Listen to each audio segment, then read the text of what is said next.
Cilacap terkini, peringatan keras Suyatno, Sarjana Hukum, Wakil Ketua DPRD Kabupaten Cilacap, tawuran geng motor, miras, pilkoplo, basmi, eksklusif telusur Cilacap. Maraknya tawuran dan geng motor di Kabupaten Cilacap mengundang keprihatinan dan peringatan keras dari Wakil Ketua DPRD Kabupaten Cilacap dan Ketua DPC Partai Gerindra Kabupaten Cilacap, Suyatno, Sarjana Hukum. Menurut Suyatno, tawuran dan kenakalan remaja geng motor di Kabupaten Cilacap disebabkan adanya peredaran minuman keras di Kabupaten Cilacap, miras, dan peredaran pil koplo yang sangat memprihatinkan. Peredaran ini memacu kenakalan remaja di Kabupaten Cilacap dan perlu tindakan tegas aparat berwajib untuk dapat menindak dan menutup miras di Kabupaten Cilacap. Apa kata Suyatno, Sarjana Hukum, Wakil Ketua DPRD Kabupaten Cilacap dan juga sebagai Ketua DPC Partai Gerindra Kabupaten Cilacap, eksklusif program Telusur Cilacap. Medsos anak-anak kita jam 2-3 dini hari membawa senjata tajam. Iya. Gimana, Pak? Saya juga mendengar ini. Ternyata di balik ketegasan aparat di dalam memperlakukan hukum dengan tegas, kelihatannya memang belum memberikan efek jera kepada para remaja-remaja itu. Terbukti masih saja ada tawuran-tawuran dengan memakai senjata tajam, dan itu memprihatinkan sekali, dan ini menjadi PR kita semua, baik aparat, pemerintah maupun kita sebagai lembaga legislatif. Tentu saja memprihatinkan sekali, dan ini harus menjadi pemikiran khusus ini, Pak Sani. Siap. Pak, dari pola pembinaan, Pak, anak-anak kita itu masih remaja dan kadang ketika ditangkap masih bersekolah, Pak. Ini karena pengawasan orang tua yang kurang atau memang karena karakter pendidikan di sekolah ini semakin menurun, dulu ada PMP, atau karena pengawasan dari pihak berwajib kurang, Pak? Atau gimana, Pak? Ya, ini nyambung, semua berkaitan.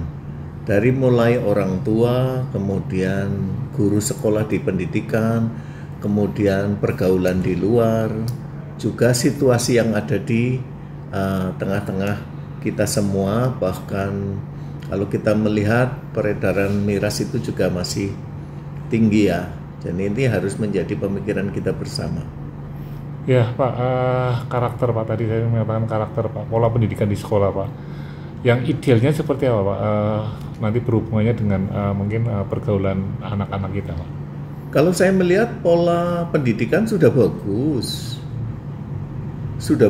dan cukup mengena semua. Cuma ya memang kalau kita melihat eranya yang sekarang, dulu waktu zaman kita dengan sekarang beda, dengan zaman orang-orang tua kita beda. Di mana era keterbukaan ini kan seolah-olah hampir semua sama rata, sehingga pola pendidikan yang diterapkan oleh sekolah saya kira sudah cukup bagus. Hanya memang situasional. Yang terutama adalah efek dari itu, terutama adalah mungkin peredaran miras itu yang harus lebih diperhatikan. Kemudian terutama yang gampang diperoleh itu obat-obatan, yang terutama yang masuk daftar golongan G itu ya, itu juga harus diperhatikan, dan ini menjadi PR kita bersama, terutama efek dari peredaran itu yang harus menjadi perhatian kita, karena itu salah satu efek dari anak-anak kita berlaku seperti itu. Yang kita lihat bahwa tawuran-tawuran itu mereka juga setengah tidak sadar, karena biasanya menggunakan miras kemudian atau obat-obatan, sehingga keberanian mereka itu makin meningkat dan tidak memikirkan resiko apa yang akan terjadi setelah mereka melakukan itu. Itu beberapa waktu yang lalu ada tawuran sampai ada korban nyawa, kemudian dari musuh atau teman itu, dan itu ternyata tidak ketegasan aparat di dalam mengenakan sanksi kepada mereka, sanksi pidana dan lain-lain, ternyata tidak membuat efek jera. Terbukti itu masih ada terjadi kelompok-kelompok geng. Nah, Ini dimulai dari yang pertama adalah penanganan sekolah, orang tua, kemudian pemerintah, kemudian miras, kemudian obat-obatan, dan yang satu lagi yang kadang-kadang kita tidak terpikirkan adalah senjata itu. Sekarang kan bukan lagi celurit ya, tapi ya model celurit yang panjang sekali itu. Nah itu juga kita harus melihat itu dari mana. Pasti ada pandai besinya yang selalu membuat alat-alat itu kan.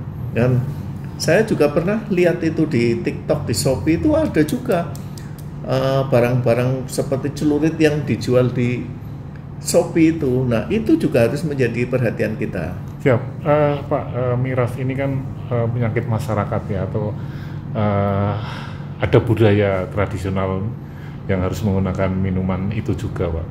Dan bagaimana proses peredarannya itu kan bukan dari hulu ke hilir atau hilir ke hulu, Pak. Artinya yang paling tepat itu untuk pemberantasannya apakah kakapnya atau klasternya atau gimana, Pak? Ya, kita tahu lah ya, biasanya itu saling berhubungan. Di Cilacap itu kan ada Perda Miras nomor 2 tahun 2004, kita perbarui lagi, itu sudah dilaksanakan. Lah tentunya yang paling pokok adalah yang kita berantas adalah bakul mirasnya, kemudian produsen mirasnya. Biasanya kan produsen miras mungkin tidak ada di Kabupaten Cilacap, tetapi yang paling pokok adalah bakul mirasnya, agen mirasnya itu. Yang kedua, pemasok obat-obatan yang daftar G itu siapa? Nah itu yang bisa kita tangani dulu sebelum beredar ke masyarakat, ke anak-anak kita itu dulu. Kalau dulu diduga ada informasi ini yang saya tidak tahu kebenarannya, itu ada bakul miras yang dari tahun ke tahun itu tetap saja, padahal itu menjadi pusat pembelian anak-anak kita, tapi ternyata berlangsung terus walaupun itu sudah terkenal di warga masyarakat. Belinya di sana itu jelas aman karena itu mungkin sudah terstruktur ya. Nah itu juga menjadi PR kita, terutama aparat keamanan, kemudian aparat yang berwenang.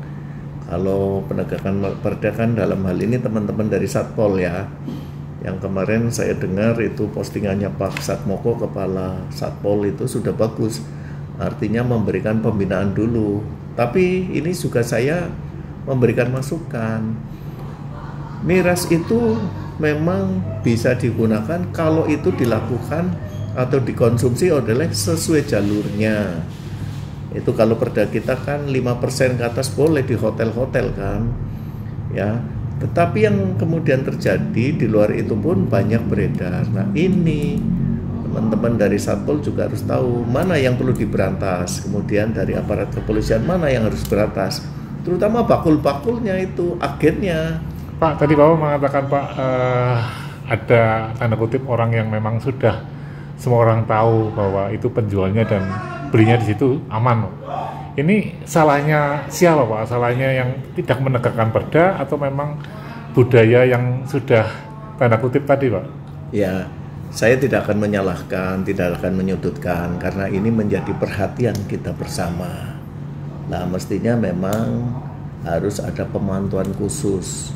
Bakul yang memang sudah berjualan bertahun-tahun itu yang harus diberantas. Kalau saya tidak berani menyalahkan siapa yang salah, artinya dalam hal ini karena kita mitra pemerintah juga, mitra eksekutif ya, ini menjadi PR kita bersama dan ini menjadi pelajaran kita bersama. Ayo kita bareng-bareng kita berantas miras dan peredaran narkoba yang ada di Kabupaten Cilacap. Siap, Pak. Sebentar lagi menjelang bulan suci Ramadan, Pak, dan tentunya masyarakat untuk saling menghormati berkaitan dengan kesucian bulan Ramadan dan harapannya miras, obat G yang tadi menjadi pemicu awal untuk kenakalan remaja tawuran di Kabupaten Cilacap bisa tertangani, Pak. Pak, sampaikan Pak kepada masyarakat Kabupaten Cilacap berkaitan dengan menjelang bulan suci Ramadan dan pemberantasan miras dan obat G di Kabupaten Cilacap, Pak. Silakan, Pak. Iya, seperti yang sudah terjadi dan menjadi tradisi kita, biasanya menjelang Ramadan itu masyarakat sensitif sekali. Kalau ada peredaran narkoba, miras, kemudian di situ ada lokalisasi atau misalkan katakanlah ada penginapan yang di situ ada pergaulan bebas, biasanya masyarakat itu sensitif. Nah, saya mendukung yang seperti ini kepada warga masyarakat. Apabila memang terjadi hal-hal seperti itu, segera laporkan kepada RT RW setempat, kemudian kepada aparat yang berwenang. Itu silahkan. Karena apa? Jangan sampai nanti masyarakat turun sendiri kemudian menghakimi sendiri. Nah, itu yang kita tidak inginkan. Kita akan memberikan efek jerah, tapi kalau akibatnya terjadi anarkis itu juga tidak baik. Makanya kepada warga masyarakat menjelang bulan Ramadan ini kita manfaatkan untuk ibadah dengan sebaik-baiknya. Minimal kita bersama-sama memberikan kenyamanan kepada warga yang lain, dan pemerintah saya kira menjamin untuk bisa bekerja dengan masyarakat untuk menjamin keamanan di dalam rangka merayakan ibadah bulan Ramadan ini. Oke Pak, terima kasih Pak, Telusur Cilacap. Siap. Tim Liputan Jurnal Media melaporkan, like, subscribe, share, dan komen.